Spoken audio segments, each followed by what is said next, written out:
शुभम राहुल का छोटा भाई होता है। उसे मालूम होता है कि बड़े भाई राहुल ने कि बहुत सारा खजाना छुपा के रखा है। शुभम राहुल से पूछता है कि क्या तुम मुझे बता सकते हो कि वो कहाँ पे पड़ा हुआ है। तो राहुल शुभम को बोलता है, मैं तो तुम्हें ये नहीं बताऊंगा कि खजाना कहाँ पे छुपा के रखा है, लेकिन अगर तुमने मेरा खजाना ढूंढ लिया तो मैं तुम्हें खजाने से आधा हिस्सा दे दूंगा।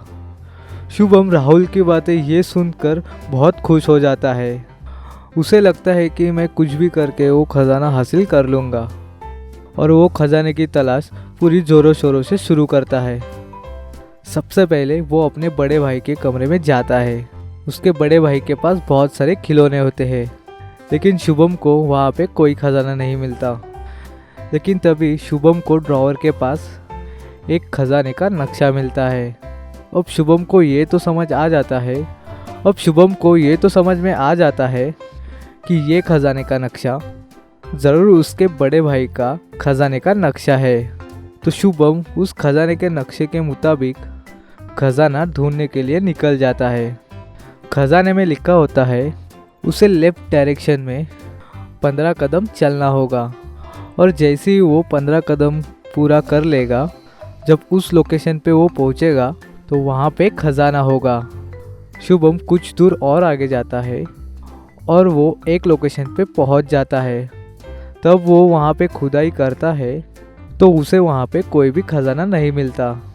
इस बात को शुभम कुछ समझ नहीं पा रहा होता। वो बहुत ज़्यादा परेशान हो जाता है।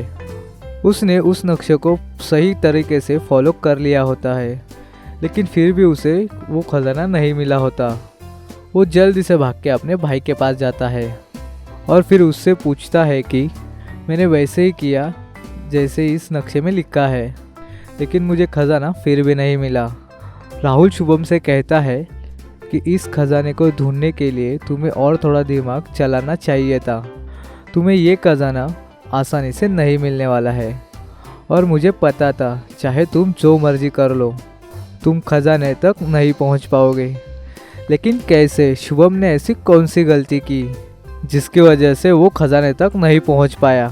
क्या आप मुझे सोचकर बता सकते हो क्या शुभम ने ऐसी क्या गलती करी थी? इसका आंसर बहुत ही लॉजिकल है। और हाँ, मैंने जो जो कंडीशन इस पूरे सीनियरों में बताए हैं उसमें ही कुछ गलतियाँ हो गई है, जिस चीज़ को शुभम नहीं समझ पाया। आप मुझे जल्दी से कमेंट करके बताइए शुभम ने क्या गलती की थी यहाँ पे। और आपका टाइम शुरू होता है अब।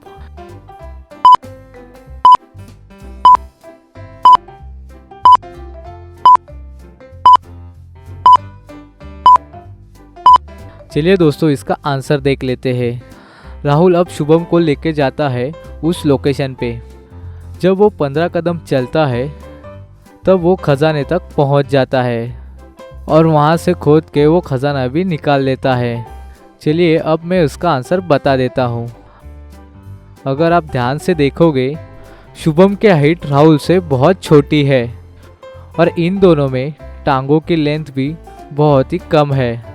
तो इसका मतलब ये हुआ कि वो जो 15 कदम थे वो राहुल और शुभम के सेम नहीं हो सकते थे, और इसी वजह से शुभम खजाने तक नहीं पहुंच पाया।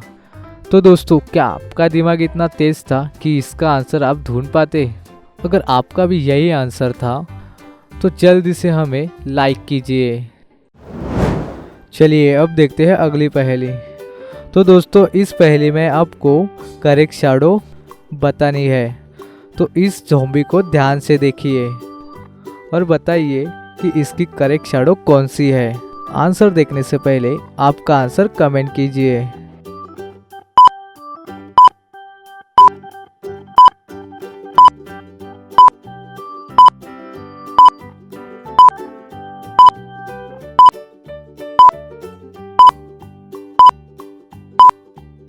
तो चलिए इसका आंसर देख लेते हैं।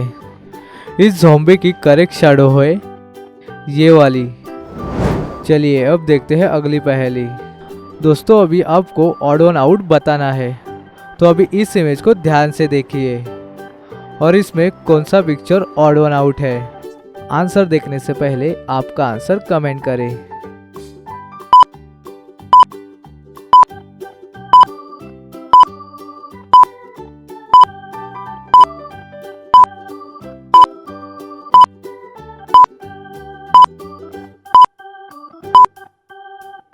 इसमें ये वाली पिक्चर ऑड वन आउट है।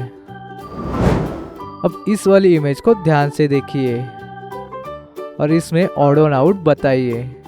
आंसर देखने से पहले आपका आंसर कमेंट कीजिए।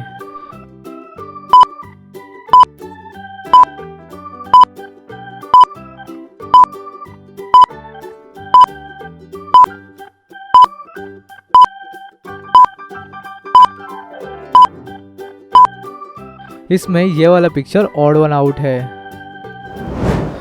अब इस वाली इमेज को ध्यान से देखिए और इसमें बताइए कि कौन सा पिक्चर ऑड वन आउट है।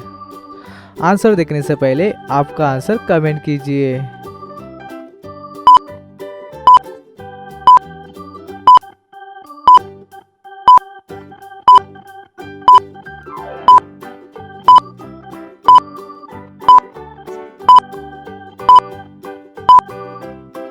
चलिए दोस्तों, इसका आंसर देखते हैं। इसमें ये वाला पिक्चर ऑड वन आउट है। चलिए अब देखते हैं अगली पहेली। राहुल और उसके पापा की एक ज्वेलरी शॉप होती है। आज शाम को उन्हें कहीं जाना होता है, तो इस वजह से वो दुकान को बंद करके अपने घर के तरफ जा रहे होते हैं। तभी उसे कांच टूटने की आवाज़ आती है, वो भी उसी डायरेक्शन में जिस डायरेक्शन में उनकी दुकान होती है। तो वो जल्दी से भागते हुए अपने दुकान के पास जाते हैं। दुकान के पास जाकर देखते हैं कि वहाँ पर एक चोर चोरी कर रहा है। तो फटाफट वहाँ पे वो पुलिस को बुला लेते हैं। पुलिस वहाँ आकर चोर की तलाशी करते हैं, लेकिन उसके पास तो कोई ज्वेलरी नहीं होती। तो पुलिस के पास कोई सबूत नहीं होता, तो उस चोर को जाने देते हैं। तो दोस्तों, क्या आप बता सकते हो कि चोर ने ज्वेलरी कहाँ छुपा के रखी होगी? इसका आंसर देखने से पहले आपका आंसर कमेंट करें। आपका टाइम शुरू होता है अब।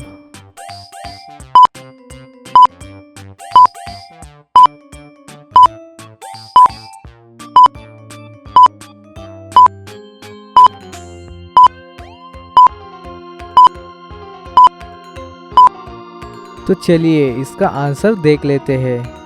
दोस्तों, अगर आपने इस क्वेश्चन को ध्यान से देखा होगा तो अभी दिन है। दिन में भी उस चोर ने अपने हाथ में एक टॉर्च पकड़ी हुई है, लेकिन दिन में तो उस टॉर्च का कोई भी काम नहीं है। तो इसका मतलब ये हुआ कि उसने उस टॉर्च के अंदर ज्वेलरी छुपा के रखी है। तो दोस्तों, क्या आप इसका आंसर दे पाए थे?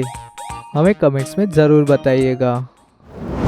चलिए अब देखते हैं अगली पहेली। दोस्तों, आपको इस इमेज में देख के बताना है कि इनमें से कौन सी माँ भूत है।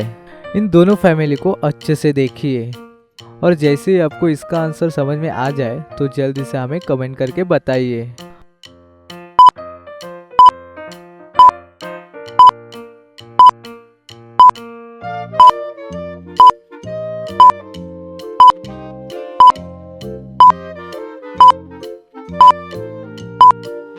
आपका टाइम शुरू होता है अब। चलिए दोस्तों, इसका आंसर देखते हैं। इन दोनों में से ये वाली माँ भूत है। अगर आप ध्यान से देखोगे तो इसके पैर में एक खंजर गड़ा हुआ है और उसे इस चीज़ का मालूम भी नहीं है। तो हो सकता है कि ये वाली माँ भूत हो।